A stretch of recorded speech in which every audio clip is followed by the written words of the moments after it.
Hello, you wonderful people, and welcome to another episode of Crime Centric. This being a show where I talk about crime dramas that I watch. For today's episode, I'm going to talk about the latest episode of Blind Spot. A great episode. Obviously, picking up where last week's episode left off, it's like, okay, the team is pushing harder to try and take down Crawford. They kind of have to take this opportunity because obviously the last message they got for Roman is like, we need to take this opportunity. So the team goes undercover, in particular, Jane, Kurt, and Tasha and Avery, which much to Jane's chagrin, just because Avery's just trying to push herself into the investigation just because she wants to beat him when it's all said and done. I think I brought this up before too, like in a previous episode. She wants to do the same thing that Roman wanted to do when they took down Shepard. So it's just kind of interesting, full circle. Obviously, there's a lot more stuff on the table because like everything's out there on the table. Obviously, with Roman, that wasn't the case. Nevertheless. Also, Jamie Alexander looks really neat with blonde hair. I think this is the first time I've ever seen her with blonde hair before. I was like, it's weird because it's like I'm so used to seeing her with black hair, but like, it looks nice. Also, Tasha with kind of like reddish hair kind of looked nice too. So it's kind of like I was like, whoa, it's weird and different. I like it. Nevertheless, I'm conflicted because obviously ended up being like Jane ended up forgiving Avery for kind of getting involved in everything, but it's like I don't know, man. I'm kind of half and half of that because I'm like Avery kind of screwed things up. Like I get why she's doing it because she's like, you wouldn't be here without me, which is like, yeah, you gave valuable information, you actually helped out with the case and everything, but it's like, dude, you doing what you did was a very stupid thing. You literally walked up to Crawford. He slightly knows Jane's face because he's not that familiar with the FBI team.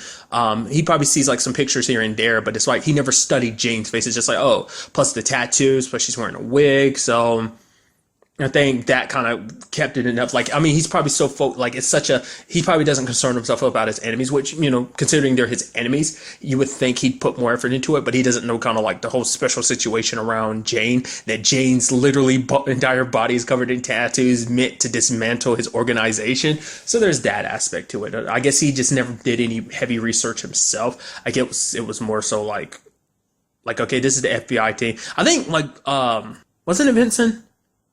Anthony Lemke's character? I'm already blanking on it. Yeah, I think so. I think he probably the one who kind of did any digging, so it was kind of more on his end. But nevertheless. But it's just like everything she did. Obviously, she kind of handles herself very well under pressure. But at the same time, it's something that Kurt was getting to in this episode is kind of like, yeah, but she's a lot like you, Jane. Which Jane is like, yes, I know. That's why I'm being so overprotective because it's like anytime I tell you, to kind of like anytime Kurt would tell Jane to go sit on the sidelines, like he'd bench her, like how it made her feel, and she got all antsy. It's like.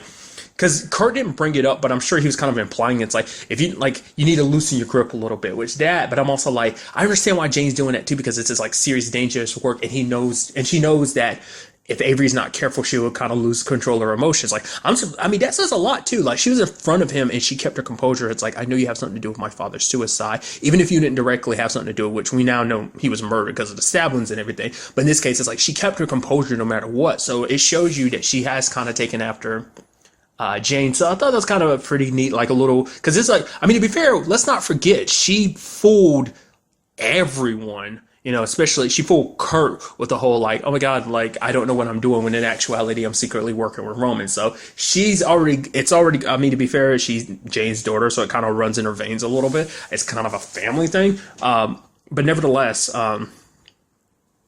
there was some suspicious aspects in this episode that were never talked about. There's a whole situation with Tasha, like her comm kept going out. I was like, is that that signified something? I guess also her dropping the mic. I'm sure like the camera they were setting up, obviously that was kind of like an accident, but kind of feel like because she also got a call from Keaton early in the episode, but they never cut back to that. She had that moment with Blake in the bathroom. Like obviously she was just trying to keep Blake distracted and stuff like that. But I'm like she had moments by herself, but I guess it was just because like Blake could tell something was really bothering Tasha and maybe she really wanted to spill her guts. Or maybe, because immediately in my brain, I'm like, okay, Tasha's like faking this whole situation. Like the feedback, she's like, oh, there's getting some static on my end. Oh, no. She's just faking that so she can like do what she needs to do. And I thought it was get close to Blake.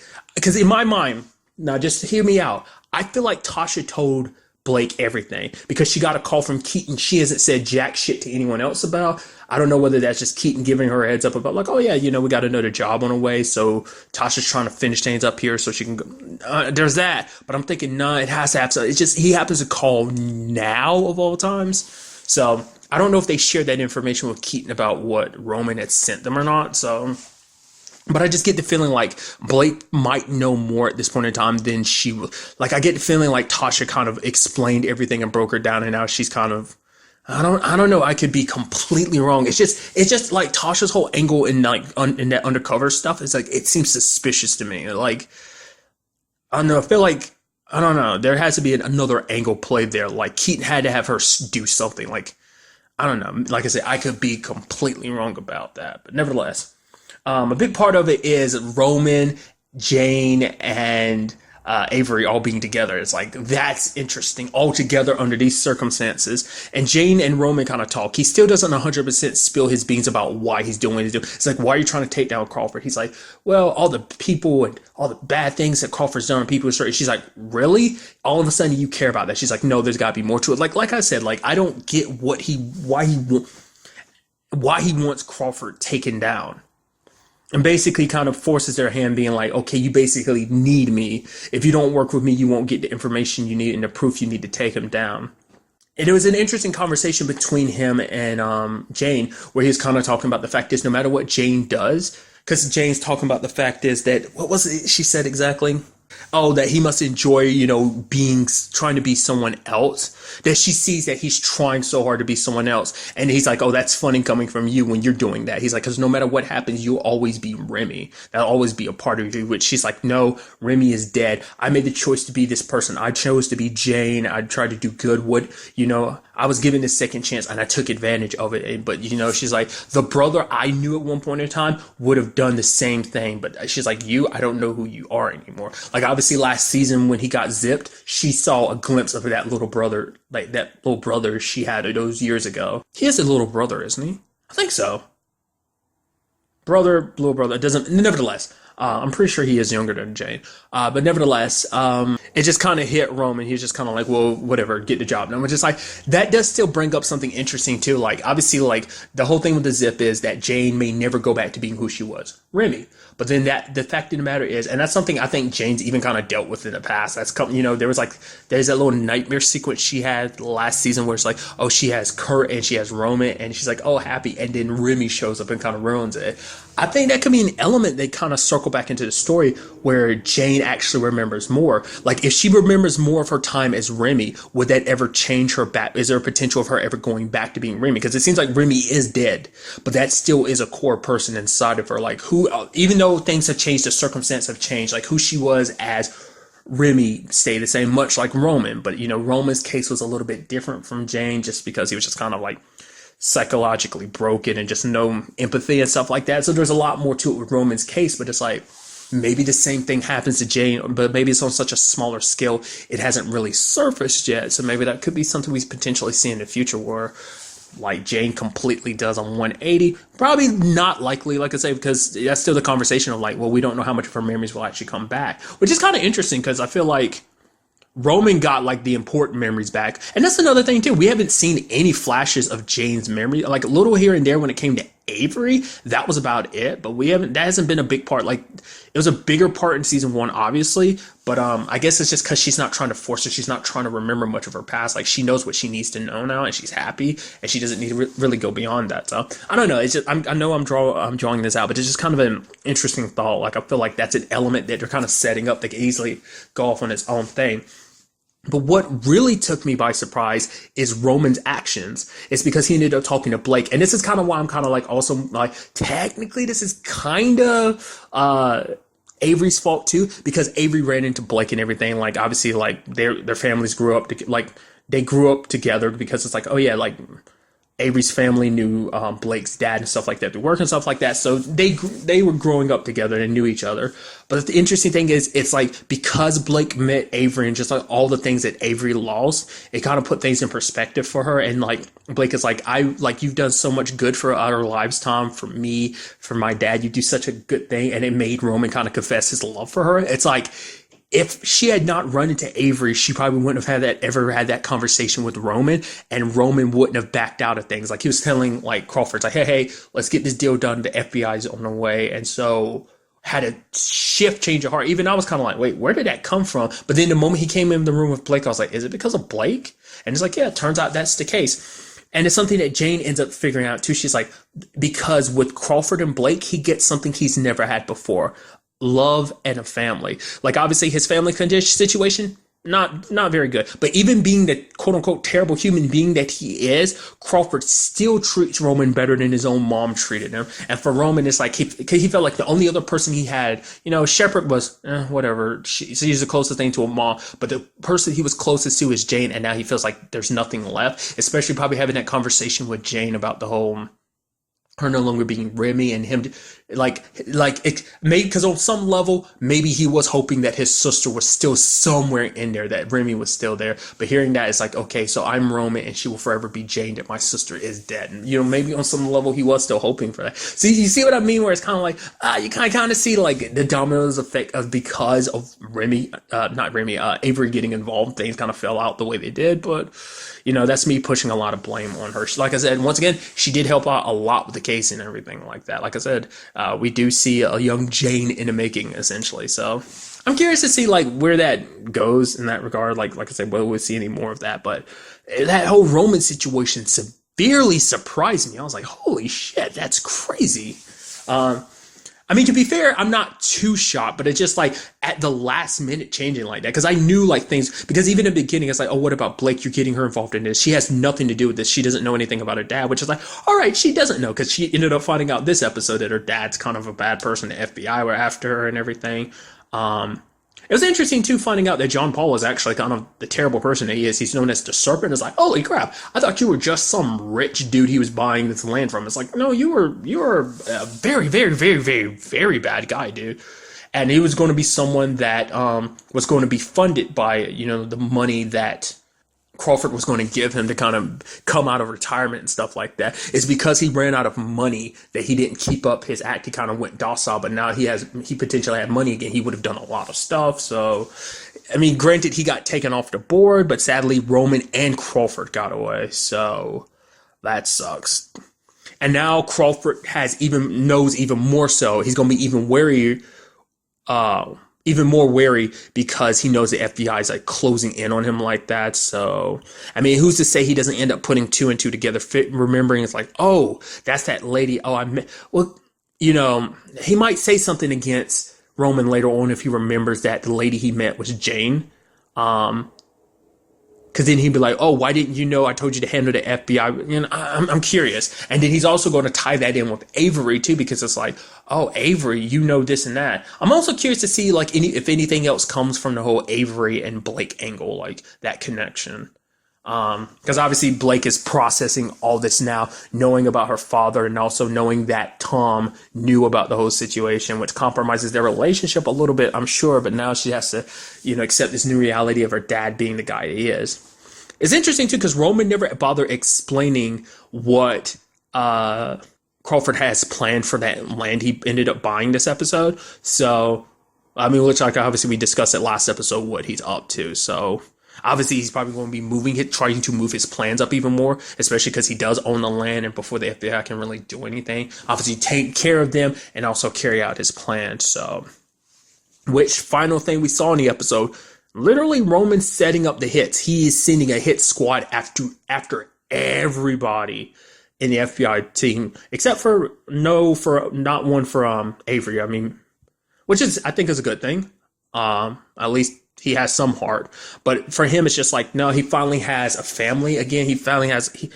Jane got her second chance, and in Roman's eyes, like, this is his second chance. Technically, it's his third chance because Jane gave him a second chance, but I guess that still counted as his first chance. But he has a second chance, like a parentheses, third chance. So he's trying to make the most of it, have that life, and do something with it. And it's like, there's a woman who loves him, and he loves her back, which, to be fair, she doesn't really know you. And if the truth comes out, it's going to be shitting on all fronts, because it's like, oh, if Crawford finds out, he's going to kill you. If Blake finds out, she's going to dump you. So once again, I'm still a little iffy on that, because I get the feeling like she might know at this point in time, and she might just be very good at faking what you know. I highly doubt it just for her to have that conversation with Roman. But like I said, I'm still wondering what Tasha was up to this episode. Like I said, it might turn out to be nothing, but I feel like that was just loose set up for like stuff in the future. So ultimately, we have to wait and see what goes down on that. But another side of things is kind of like the relationships, in particular, Tasha dealing with everything. Because obviously, like, Patterson is shutting her out. It's like, oh yeah, didn't you get the text that we're all supposed to meet up? Because Patterson figured something out. It's like, oh, she didn't send me the text. Because I thought, like, oh yeah, Tasha just wasn't going because it's like, oh, she didn't want to be around Reed or Patterson and be weird and awkward. It's like, oh no, it's just because Patterson literally didn't text her. Because you did have that moment of Tasha kind of walking up and it's like, oh, nothing's really said.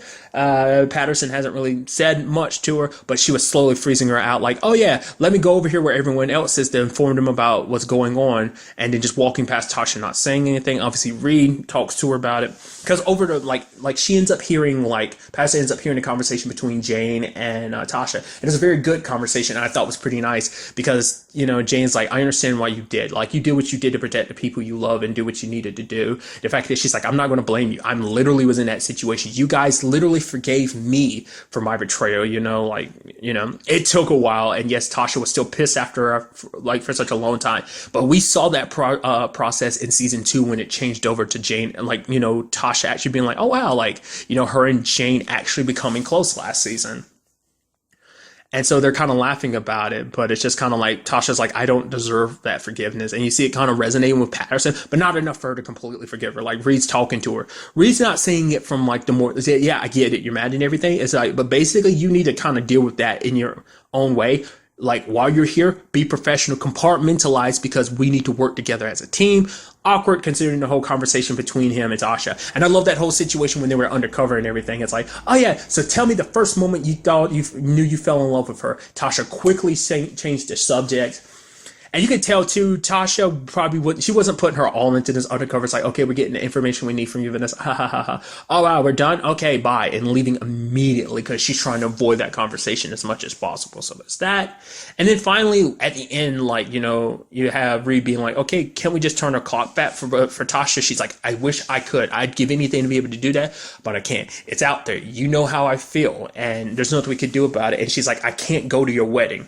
Which is funny too, because even Vanessa was kind of like, "Oh, you have a female best friend, best man? Don't do that. Make it a male best friend. That's just going to make things complicated," which it will. And so Reed's like, "Oh, what do I do then? Like, if you're not going to come to the wedding and stuff like that, what do I tell, you know, Meg?" And she's like, "Well, tell her the truth. She deserves that." So it's like, it's just a whole awkward situation in itself. Like I said, I want Tasha and Reed to be together, but at the same time, it's just like Tasha's got the whole CIA angle, and also what that's doing for her character, and also like her approach to things. She doesn't look at things as black and white as she would have in the past.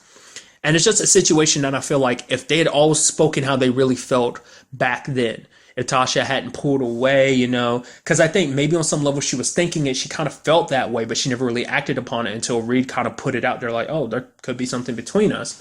And then, like, you know, Reed kind of didn't really read too much into it either. So it's just circumstances upon circumstances leading them to where they are now. So, and like I said, I still get the feeling that this is going to push Tasha further and further along towards the CIA. I mean, she's still working with them, but it's more of a joint situation. So she's not really back with the task like the FBI.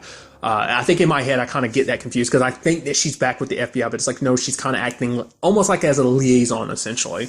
Kind of like if you're familiar with NCIS, like how Ziva was for such a long time. Like, she, for a good chunk of her story, she was like a liaison for Mossad and NCIS. That's kind of the best example I can use. So I'm curious, especially with whatever it is she might have potentially been up to at the party. I'm kind of like, they might be aiming her towards that. I've kind of been already feeling that for a while, and I kind of feel like ultimately that's where she'll end up, especially just because being around the FBI is just going to be awkward because no longer has one of her friends. She neither has none of her best friends, that being Patterson and Reed, because just things being super weird and awkward between them. So ultimately, we will have to wait and see what happens in the next episode with this everything that went down. Sadly, we will be waiting a while because the show is going on a little bit of a break. It will be returning on April 20th, so 3 weeks. So do keep that in mind. But really, that's all I want to talk about in this episode. Till the next time we meet, be happy, be safe, live life to the fullest, and enjoy it. Good day and goodbye.